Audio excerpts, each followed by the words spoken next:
What happened to Rob and Michelle Reiner is a huge travesty as well as a huge tragedy.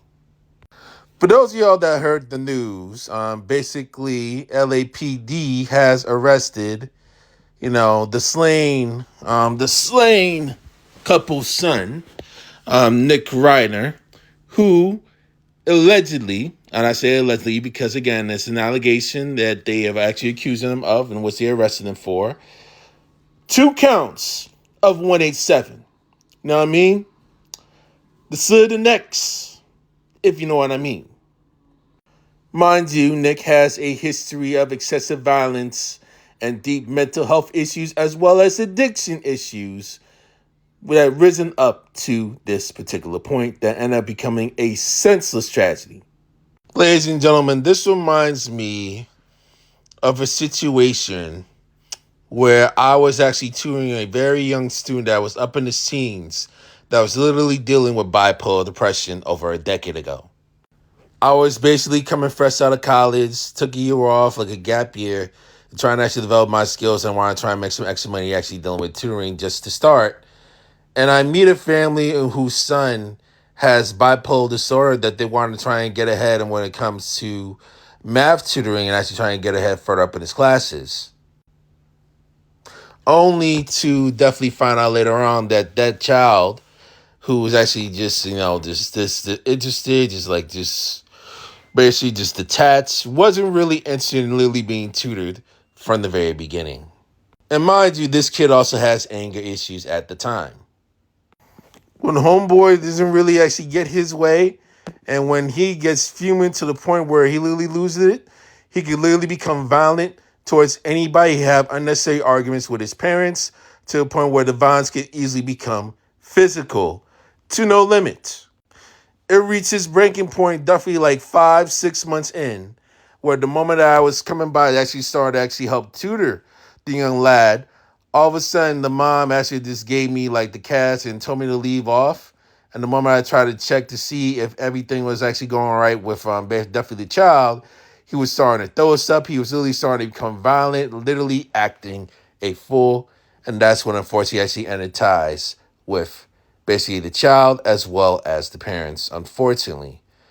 Hopefully he does better. Hopefully the family is definitely doing well. Now, the reason why I'm bringing this up here is due to a key reason that came by in regards to the whole Nick Ryder story. Number one, Nick here has been on them drugs and that's been hooked on that addiction stuff, actually stemming from a deep depression and insecurity issues due to definitely fear that he may not be comparable like his father or his grandfather. He may not have the same skills that his father has, nor his grandfather has. And that's where mainly the trauma is mainly stem from. And there could be a little bit of jealousy as well in regards with that. Number two, when Nick really got addicted to all those drugs that he's doing and his little dwindling mental health issues, the parents have been forcefully trying to get him up to rehab, but they haven't really actively listened to his son based on his needs and what his wants mainly are when it comes to his struggles. And that also further led to his downfall as well, having him go into a further downward spiral. You see the mistake that unfortunately Rob and Michelle made was, yes, they valued the opinions of definitely professional doctors in regards to that, but they also have to value the opinion of their son, who's also grown as well, and based on what he needs given his assessment, and try to work with a balance. Just like with what those parents with their bipolar son did with bipolar depressed son, they've been trying to do in regards to that. They've been trying to actually try and deal with this stuff with balance and let them actually figure it out as they go, which is very hard to do. However, if they continue to ignore the needs and not fully listen to their kid's side of the story that's been definitely struggling through all of this, right?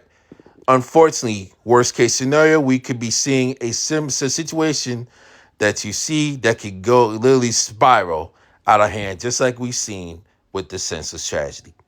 Now, I'm not faulting this on those parents at all. Definitely, clearly, it's not their fault in regards with that.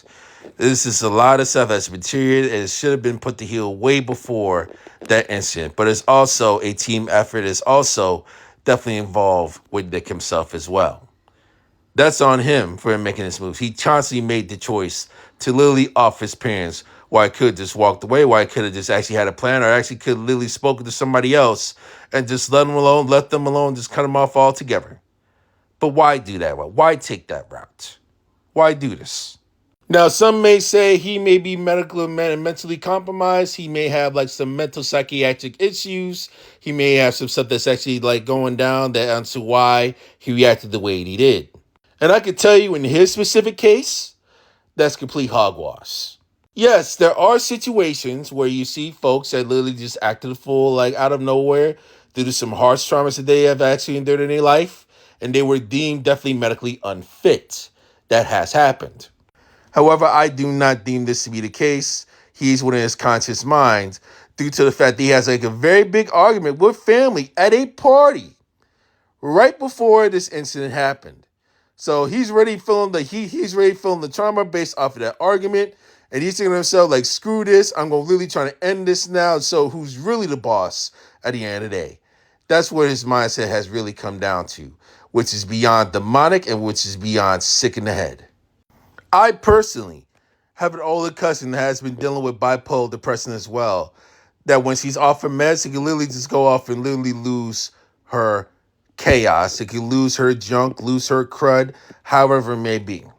And this type of stuff can be extremely complex and can literally vary from person to person.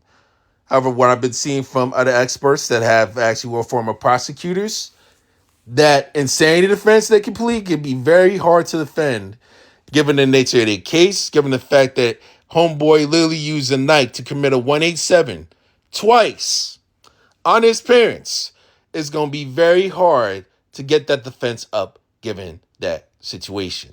This is the unfortunate consequences when you refuse, as an individual that has a disorder, a mental health disorder, you refuse to make the effort to actually self-improve on yourself, to actually get the help that you need to make an effort to make any improvements that you have. Yes, I understand there could be alcohol addictions. I understand relapses do happen, which are very hard to do, and I fully understand that. But when you make little to no effort to actually try to improve yourself and actually try to seek guidance in yourself and actually be proactive with your help, you're not actually making the contributor effort to do so like that team. You know what I'm saying? You're not able to make any thorough effort to actually make any self-improvement on yourself psychologically and emotionally. And when you refuse to actually do these things and you're thinking that right there is your way out, you're going to have like a hard dose of reality and wake-up call literally coming up right in front of you.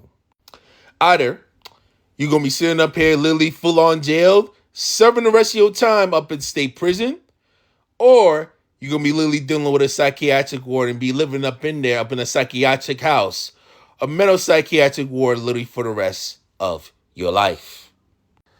While your relatives out here, like with the Reiners, their surviving relatives, Romy and Jake here, not only do they have to literally mourn their parents, but they also have to mourn the fact that one of their siblings is also going to be gone for the rest of their lives. They no longer be able to see and walk as a free man. Either way. And that's literally Senseless himself over a senseless decision that he made selflessly just because he refuses to improve on himself and Nick. My deepest condolences go out to the family and friends of both Rob and Michelle Reiner, as well as some of the co-workers there. Definitely actors up in the entertainment industry. It's very, very unfortunate and senseless that stuff like this ended up happening right before our eyes, which is literally the worst thing that could literally happen to us all.